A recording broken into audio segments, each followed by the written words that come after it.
Guys, gumagawa tayo ngayon ng floating shelves para sa wall ng dining area. So tatlo yung ginawa natin para layered siya na ikakabit natin. So ilalaminate natin ito guys ng ganitong kulay. Ito yung wood grain nya para lahat sila ay pare-pareho ng kulay. So papakita ko sa inyo guys kung paano siya kinakabit na naka-float, na naka-hide yung kanyang bracket. So walang bracket na ikakabit, naka-float lang yung shelves. And gagamit tayo ng Trod para doon sa pag-hide ng floating shelves mechanism. So ayun guys, ito yung mga nakat natin na HPL o high pressure laminate. Bawat floating shelves ay may dalawang HPL para sa top and bottom. And meron din tayong mga nakat na para sa siding. So meron tayong 6 na piraso para dun sa 6 na sides ng ating floating shelves. So in a while ay maglalaminate tayo at ipapakita ko sa inyo yung finish product natin later. Hi guys, ito yung ating nabuo na floating shelves. Tatlo yung ginawa natin. So na-laminate na rin natin. Iba-iba sukat niya dahil layered yung ating design. So hindi kailangan na pare-pareho yung sukat. Ito guys yung part na bubutasan natin. Dalawa yung butas, gagawa tayo ng hole dyan. Ang lalim niyan ay kung ano yung lalim o haba ng Trod. Yun yung pinaka-depth ng butas para eksakto siya na may insert doon sa wall na minount natin na Trod.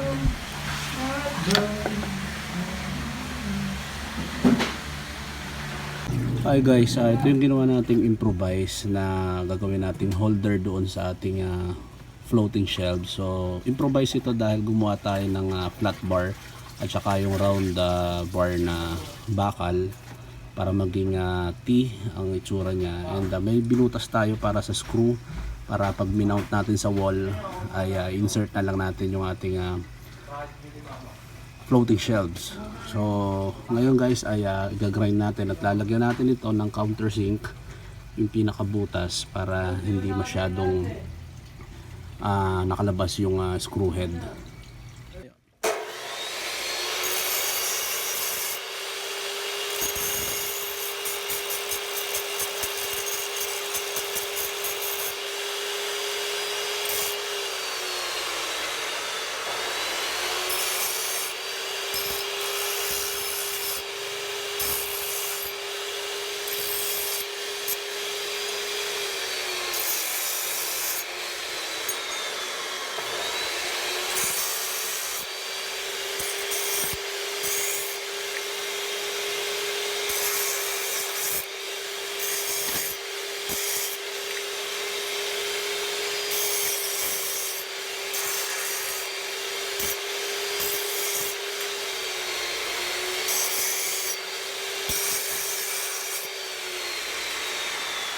Hi guys, gagamitan natin ng countersink.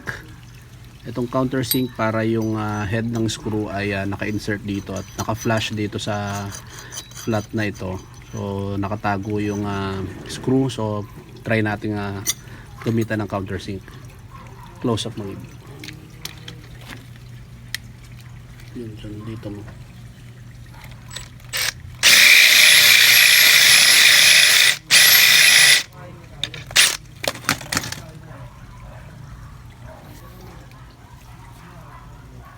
Ayun guys, ito yung countersink. So meron na siyang countersink para doon sa screw head at hindi siya nakalabas yung head ng screw.